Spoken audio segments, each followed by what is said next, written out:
We'd like to give a special thank you to Green Cheek Beer for hosting the Society of Barley Engineers. Thank you.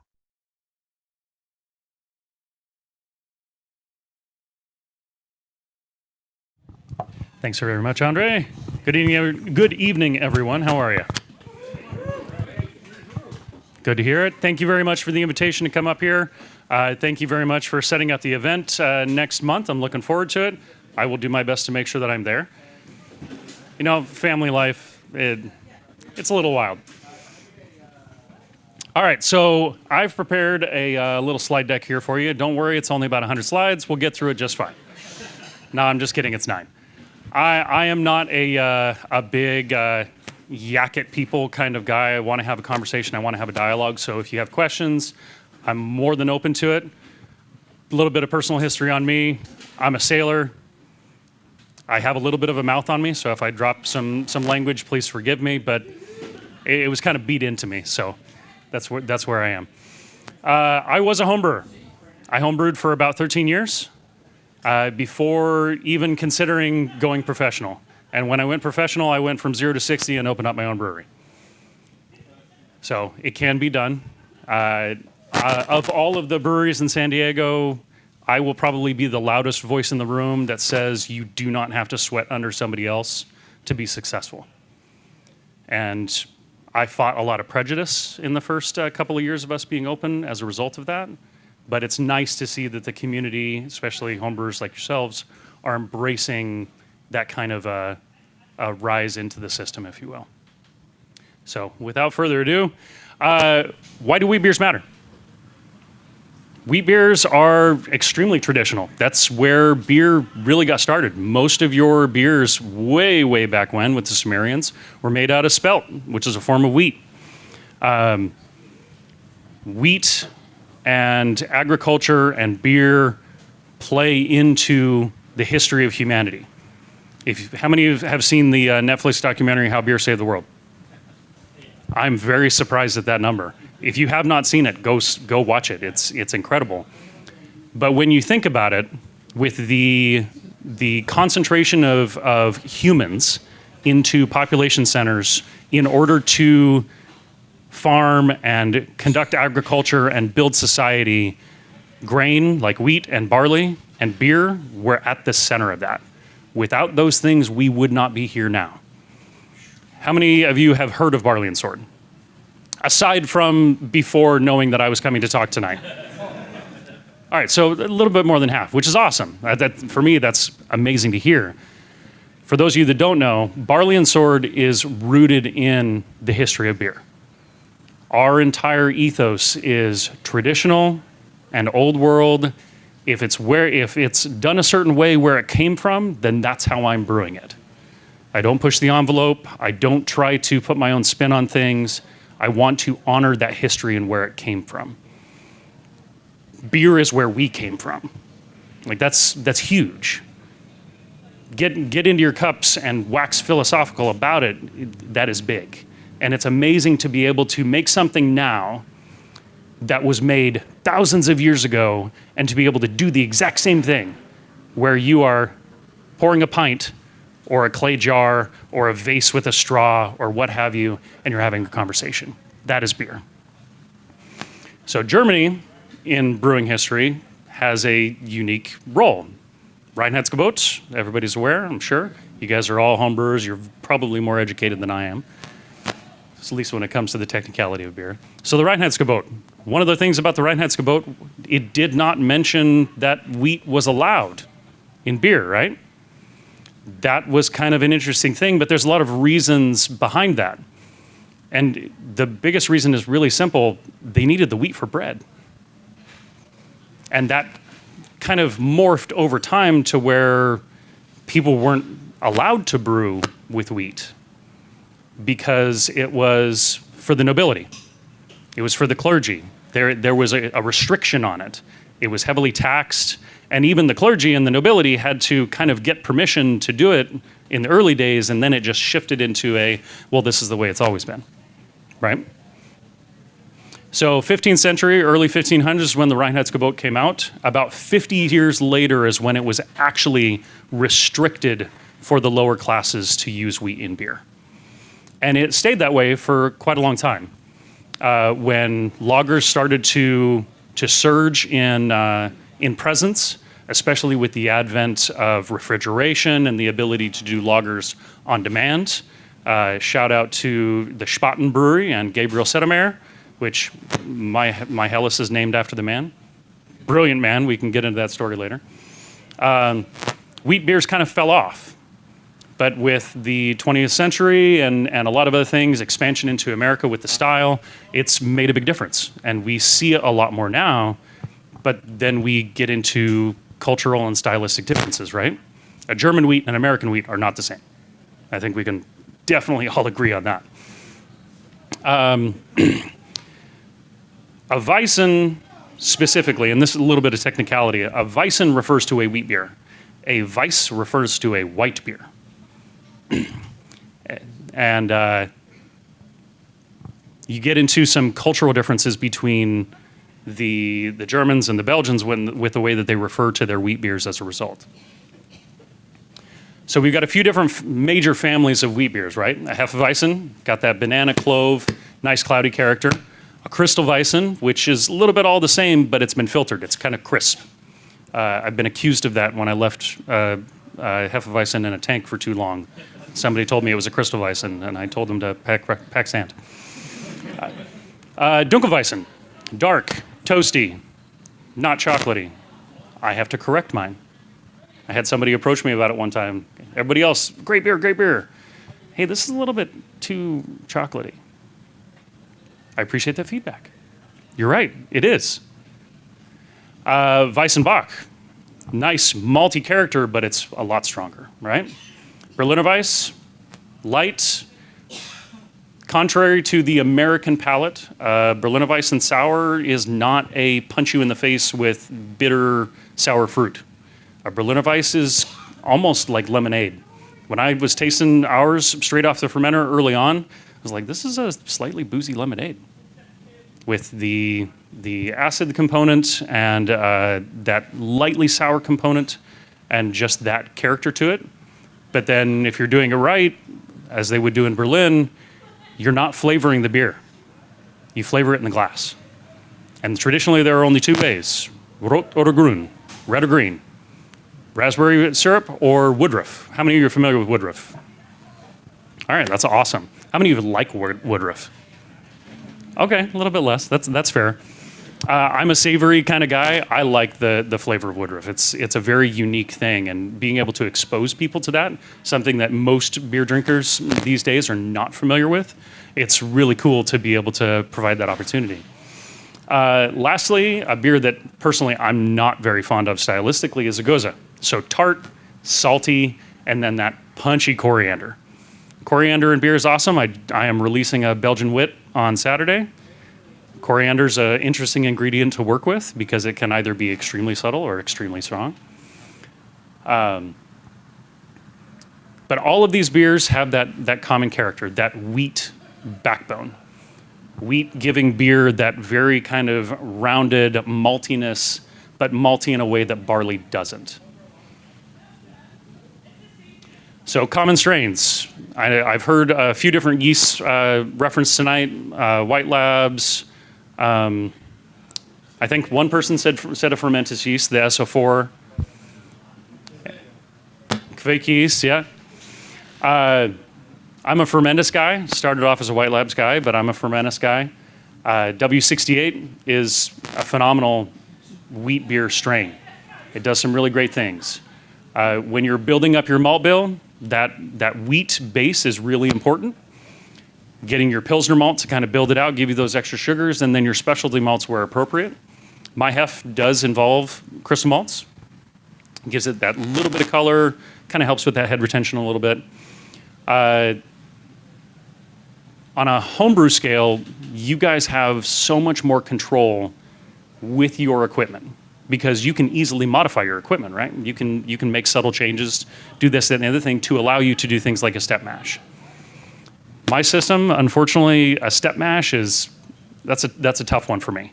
because I don't have the ability to really play with my water temperature. I can't. My mash tun is not even directly heated, so there's not a whole lot that I can do with that. So I have to kind of work within those parameters. So I do typically single infusion for most of my beers, allowing that acid rest, getting that clove character, especially in a Hefeweizen. That clove character is critical, right? You get into your American Hefs and you get a little bit more of that banana and that kind of, or excuse me, blue bubblegum. I'm not a fan of the blue bubblegum specifically. Banana, yes, absolutely, but blue bubblegum, not so much. Temperature management, especially in the fermentation side. What do you guys typically ferment a wheat beer at? Just go ahead and throw out some numbers. 68? 63? 62? All right. 65? Okay. 69 is where I sit at for most of my wheat-based beers. Really giving that yeast the opportunity to work. With the W68 strain, you have a lot of control. You have a lot of control in your esters and your phenolics based on your fermentation temperature. That little bit higher punches those clovey esters, those banana esters, which I enjoy. And then with your wheat beer, you want to have that nice, thick German head, right? Proper glass. You got to have that high carbonation that helps you get there. And one, it's just beautiful, but two, you get that nice, that off-gassing of the CO2, which brings all of those oils, those phenolics, those esters with it. So banana versus clove. What do you guys prefer? How many are banana? All right, so about a third of the room. How many are clove? How many are none? That guy in the back, all right.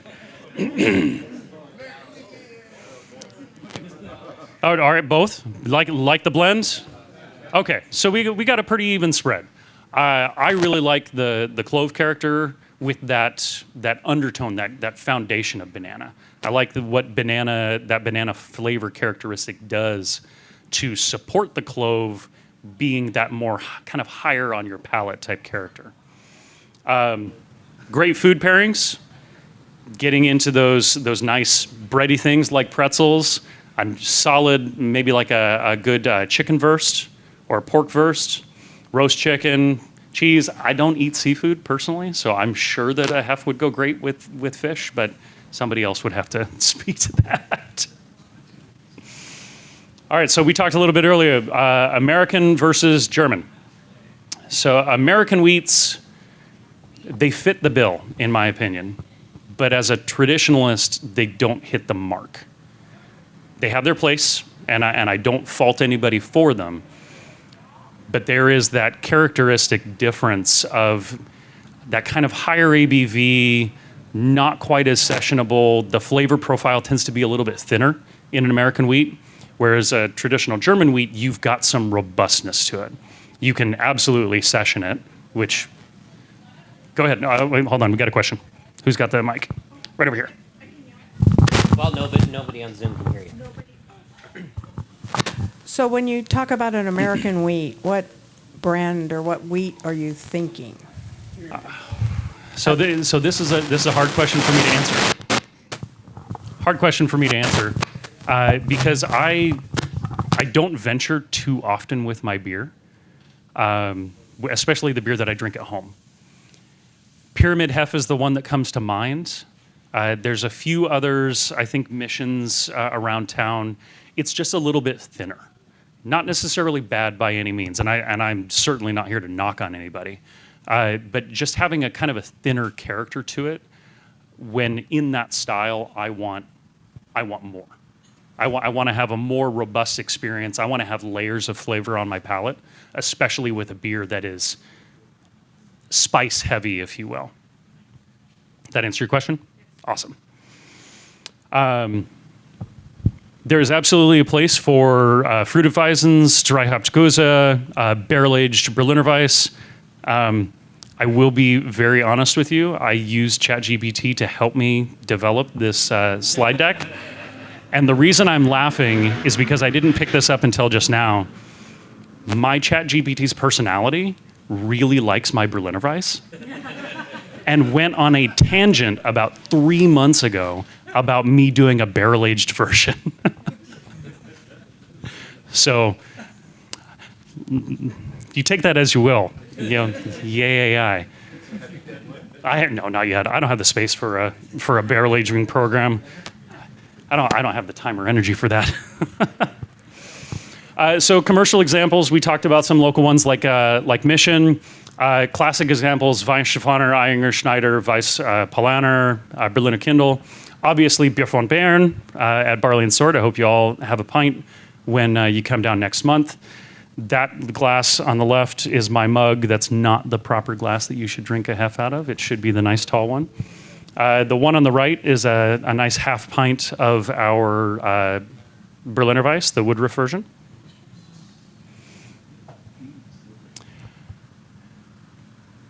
I will always stomp my foot and toe the line that classic styles will always be classic. They will never fall out. And German beers especially, there will always be a place in the beer spectrum for them because they are the foundation. They are where everything comes from. Beer and brewing, kind of separate from the style and the intent of the slide deck here. Beer and brewing, like I mentioned at the beginning, it is history. And I was talking with Lauren earlier.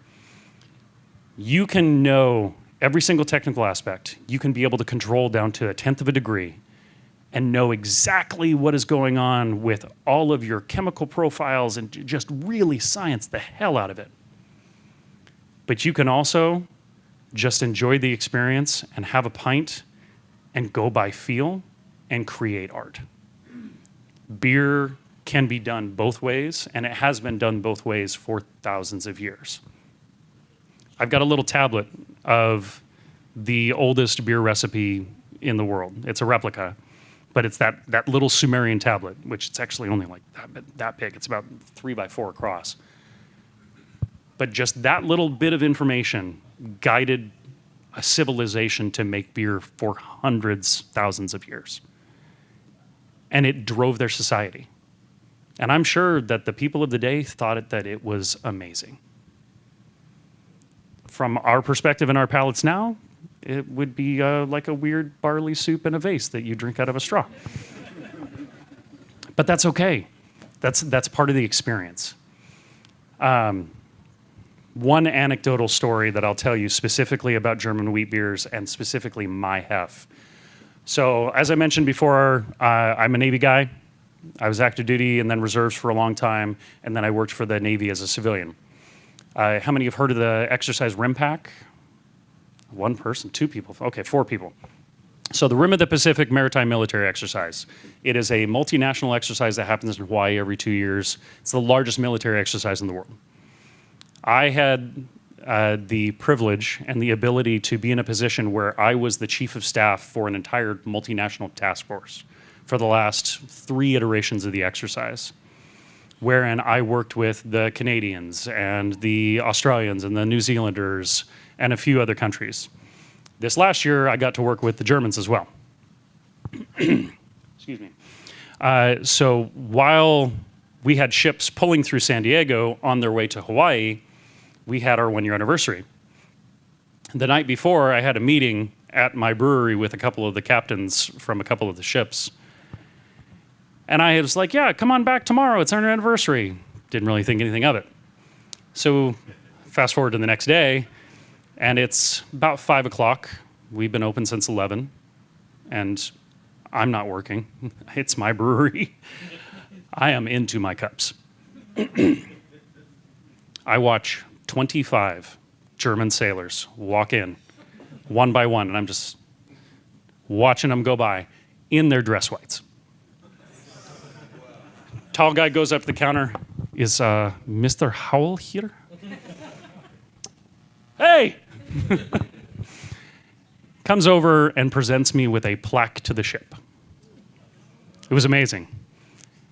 And then the entire crew, because it was 2 ships that were represented, the oiler that I was working with directly and then the frigate that they were supporting, They proceeded to order hef after hef after hef.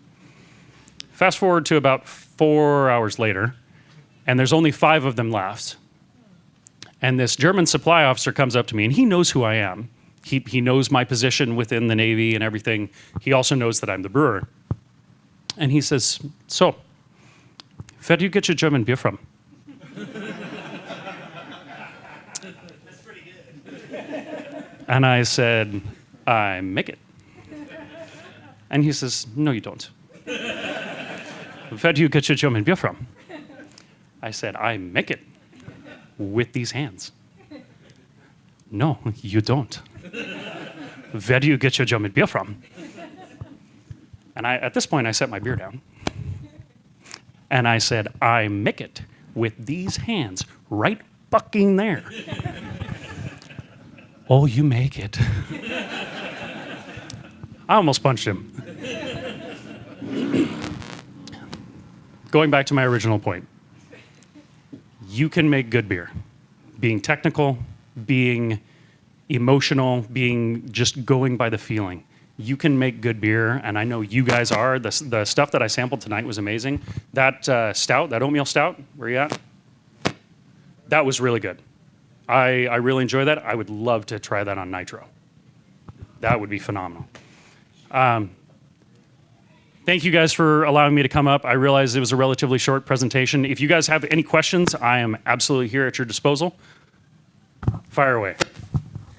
So you made a comment about high carbonation for that head. So in the BJCP course, we were kind of talking about when they're referencing high, low, medium, there's really no value to it. So from a volumes perspective, what are you targeting for that style? For my wheat beers, I'm usually going 2.5 to 2.7. I have historically had issues just with my tanks of hitting anything higher than that. It's also because I'm a little bit cautious about pushing too much CO2. But between 2.5, 2.7, I think 2.6 is usually where I land the most.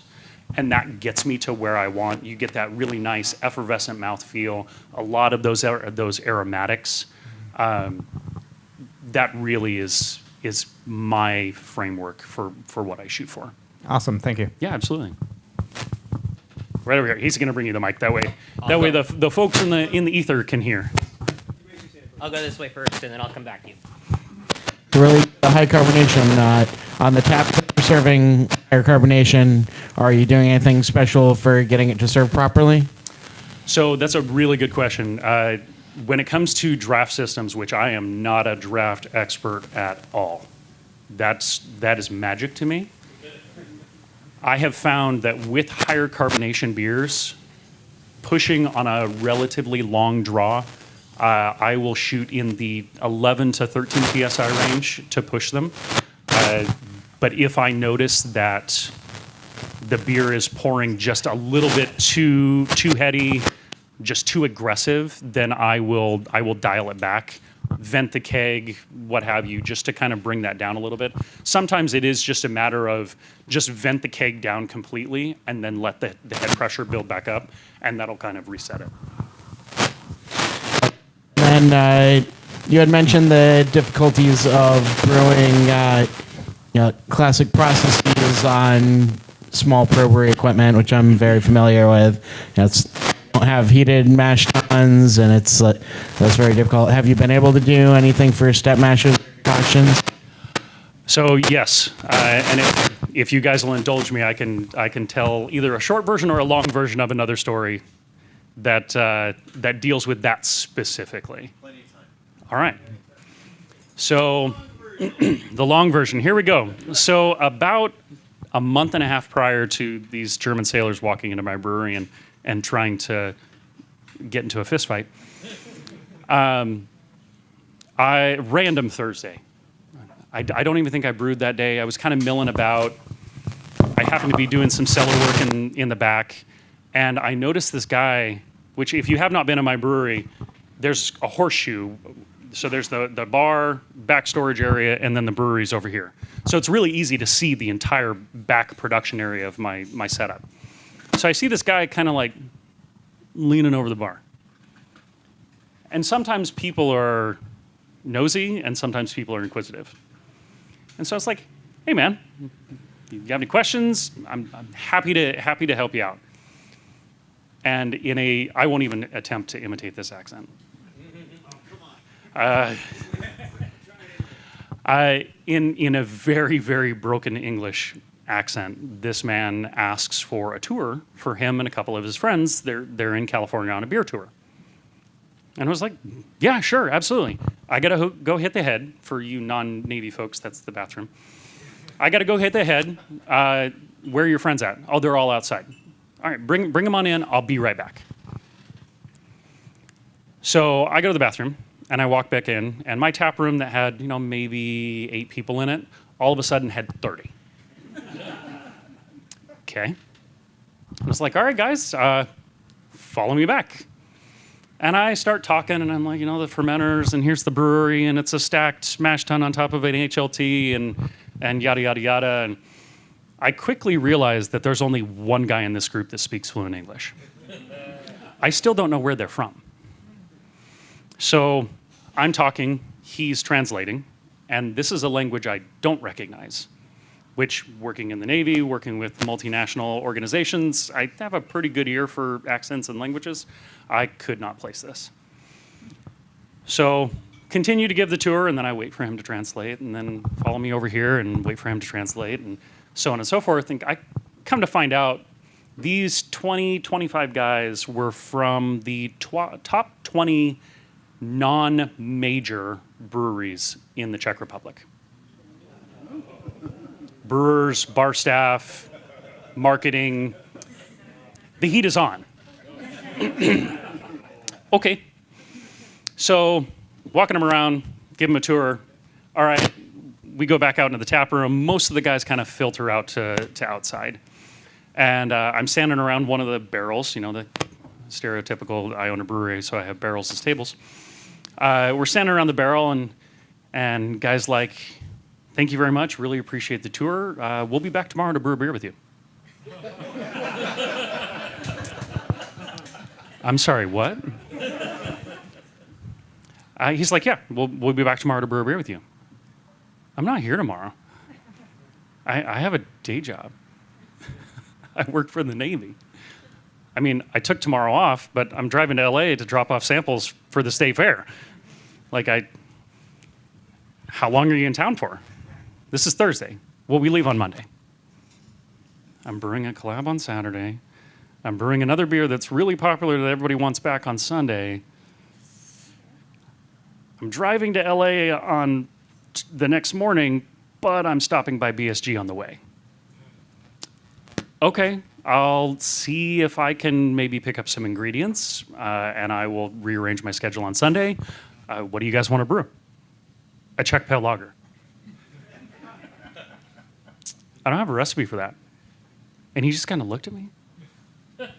And I was like, we could go right one? Okay, let's go. Very matter of fact, why are you putting up these hurdles? This is not that hard, man. So I was like, okay, let's go. Let's cram into my tiny office. So I get 4 of them. So 2 of them were from, 3 of them were from Raven, with, if you know Czech breweries, may or may not know. They are in Brno, and then Stern, also in Brno. So the one guy that speaks fluent English, one guy that speaks a little bit of English, and a master brewer that doesn't speak a lick. And I pull up Beersmith because I'm a home brewer and I still use Beersmith, which it is effective on a 10-barrel system. Once I dialed it in, it works. So we're sitting there, and this master brewer pulls up his recipe, and he starts barking. The guy starts translating, and I'm like, okay, this, that, here, the other thing. I don't know if we can get that, but we can do this as a substitute. And while they're telling me this, they're talking about how they drive to Weirman to go pick up their grain. Must be nice. So we put it all together, and they seem pretty happy, and I'm like, okay, I'll rearrange my schedule for Sunday. I will let you know if I can pick up the ingredients tomorrow morning. So the next morning, I go into the brewery and I'm packaging up my samples to take to the drop-off point at Angel City for the state fair. And I call BSG. I'm like, hey, Ben, I know I'm picking up this like bottle of firm cap, but I need to add to my order. And he's like, I don't know, man, it's Friday. The warehouse staff, they like to get out early. You know, it's 9 o'clock now. And I said, Ben, here's the reason why. And I told him the story. And he says, oh, yeah, we can do that. So I drove up and picked the ingredients up, yada, yada, yada, let the checks know that we're good to go. 7:30, Sunday morning, be at the brewery. Got it. So we get there, and I've got everything printed out, and I've got water heated up, and this, that, and the other thing. And I'm like, okay, this is how we're going to do it. And this master brewer loses his mind. What do you mean no decoction? I'm like, well, the burner won't kick on until I hit 5 barrels. And he's like, this is unacceptable. We cannot do this unless you can do decoction. Okay. So we spent an hour revising the recipe, figuring out how to do a double infusion to hit the first 2 temperature bands. And then at that point, we would have enough liquid in the mash tun to be able to decoct off, hit the fill sensor, and be able to do a decoction. So we decocted almost half the volume of our boil volume. It was a little wild, and it took forever. But then he's like, where's your iodine? I don't have any. I don't do decoction, so I don't have any iodine. I use other things for sanitation. So fortunately, Homebrew Mart was at least open at the time. So I sent, 2 of them went to go get that. They left me with the master brewer who didn't speak English. Thank you, Google Translate. So we went back and forth, Google Translate, for almost an hour because the other 2, they're Czechs driving in San Diego and got lost. So we went back and forth talking about beer, talking about our families, just kind of the history, the heritage, the importance of it all, what we were going to name the beer, so on and so forth. And it was incredible. What should have been a 5-hour brew day was about 10. But it was hands down the most rewarding and technical experience I have ever had. And I have now applied that process and refined to all of my lagers. So every single one of them is decocted. So, and I've kept in touch with those guys. They actually have an American that works at Raven who has since come back, brought me beer from there, and then tried the beer that I made with his partners. And he gave me the thumbs up, so I'll take it. We got a question in the back. Hold on. Say again? Did you figure out some way to get them a sample of it so they could taste their work? The gentleman that came out took some back with him. So yeah, we were able to get it to him, and they were pleased. And it is one of my more popular beers. All right, we got another one. Yeah, a couple questions on kind of recipe. 2 things. Do you do anything with your water, or how do you do any treatment for your water for your Hefeweizens first? And can you talk about the specialty malts a little bit? Because I used to do wheat. I haven't done one in a while, but wheat beer. Did a Weinsteffen next to mine, and it was basically 60% wheat, 40%, and it becomes out much lighter. So I know the specialty malts are going to give it that color, the Weinsteffen color that it has. So I don't know if you use a Cara Munich and kind of can you touch on that a little bit? Yeah, absolutely. So I try to keep my grain bills relatively simple. Historically, with a lot of your traditional brands, their malt bills are not complicated. There are a few beers that I have that are a little bit more so, and that's largely because I started that way and I kind of cemented myself into it. But with my Hef, it's wheat Pilsner and then I think Crystal 40, and that's it. Keep it very simple. I only recently in like June started doing RO water and actually treating my water. Up until that point, I was just using straight San Diego City water through a carbon filter, which on a professional scale seems a little bit crazy. But ROs are expensive, and storage space, the place to put a tank, the whole process behind it. I couldn't justify the expense, and at that point, I'd already established a lot of my brands and was making good beer. So when I started to institute RO water and treating it, it took my good beer and it made it great. And it didn't make a difference to the point where it became a different beer, but it was just that same quality beer, and it just next level. Any other questions? Yes, sir. Go for it. I'm curious about the decoction you did with the Czechs. So, were your pumps able to handle the grain, or was it a like liquid pseudo decoction? So I pulled off from the bottom of the mash tun after a Vorlauf. So I allowed the mash bed to set first before. That way I didn't end up with grain into the...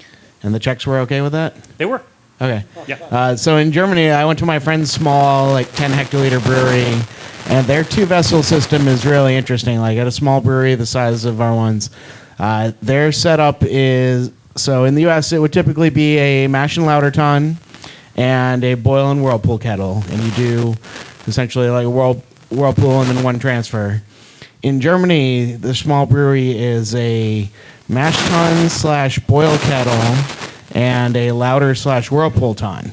So they pump their entire grain bed over to their lauter kettle, and they, if they need to, they'll leave some behind to do their decoction, boil the grain in liquid, and then they'll pump it over, and then they lauter back into the mash tun that's heated so that they can do step mashes and boil their grain. And then they boil in there and then pump back over to the whirlpool. So it's like, 3 transfers back and forth instead of 1. And it's a very long brew day, and they're very adamant about being able to do a decoction, boiling with the grain and being able to separately lauter. That's their traditional setup, and you basically never see that in the U.S. on a small scale. Yeah, completely agree. And I would much rather have a 4-vessel system just to be able to have that capability. We make it work with what we have, and we do a relatively good job. Up until a few months ago, I did not have a work grant or anything like that to be able to really let my mash bed settle on its own without any kind of suction from a pump. Because I used to deal with a lot of stuck mashes. I basically just took a yeast brink and turned it into a work grant, and it's made a big difference. And that applies especially to your wheat beers when you're dealing with that gelatinization of a high grain bill of wheat. Having a work grant makes a huge difference, especially when you're dealing with volumes. I would love to be able to have that kind of setup where it moves and no issues with the pump, so on and so forth. But they were relatively pleased with the way that we worked it out. And like I said, I have refined the process a little bit more since then. That day was very flying by the seat of my pants. I was sweating bullets. Any other questions? Yes, sir? So, are you still part of the, is it like the Brewery Igniter kind of program? Like, is the brewer system still the exact same since I guess they started, since you took over Yes. that space? And then the question I was going to have is there anything that you wish that they were able to put in there or that you could eventually add that would kind of change around your brew day? Yeah, like I said before, I would love it if at a minimum, a 3-vessel system where the hot liquor tun was separate. The Premier Stainless stacked HLT mash tun, it's borderline too small. And if you're trying to max out that kettle to successfully do larger brews, having a larger HLT to source from would make a massive difference. when the igniter was designed, I know that they brought in some brewers or someone that had some association with the industry when it was designed, but they missed the mark with the fermenters. 5 20-barrel fermenters for what is essentially just a tap room, unless you really push into distribution, it's too big. Because you deal with inefficiencies within your fermentation vessels. The glycol is not set to handle half batches in a couple of those tanks. Like in my tanks, I have 2 glycol bands. So a half the batch is outside of the glycol. So the temperature controlling is not as efficient as it should be. In one of the suites, they have the taller, skinnier tanks that has the 3 bands. It's a little bit more geared towards that. So having at least a mixture of tank sizes would make a big difference. A cold liquor tank would be phenomenal, especially in the summer heat. The groundwater, I'm sure you guys know, the groundwater gets hot. So trying to knock out 4 lagers in the span of 2 weeks, no. And I was grateful when I got my RO up and running, because I used that to prep my brew water, but then I would fill either one of my cold liquor tanks or one of my bright tanks in my cooler, or I would fill an empty fermenter and chill it down. Use that as my chill water for my heat exchange, which then fills up my HLT. That way, I'm not wasting water. I hate watching that water go down the drain. Oh, it makes me so mad. But to be able to get double use out of the water, it makes a big difference. And when you can take a lager knockout and make it sub an hour for 12 and a half barrels, that's a really, really good day. If I can get an ale down to 35 minutes for a knockout, frickin' awesome. Yeah, those are big things, but the space there is so small. It's so tight. Yes, sir. So you're mentioning lagers. What are some of your favorite lager yeast strains? I am largely a 3470 guy. I love 3470. For some of my more estery type lagers, my California Common, my Fest beer, I like to use S23. Gives just a little bit more character to it. And S23 works really well with cluster hops, which I use in both my Fest beer and my California Common.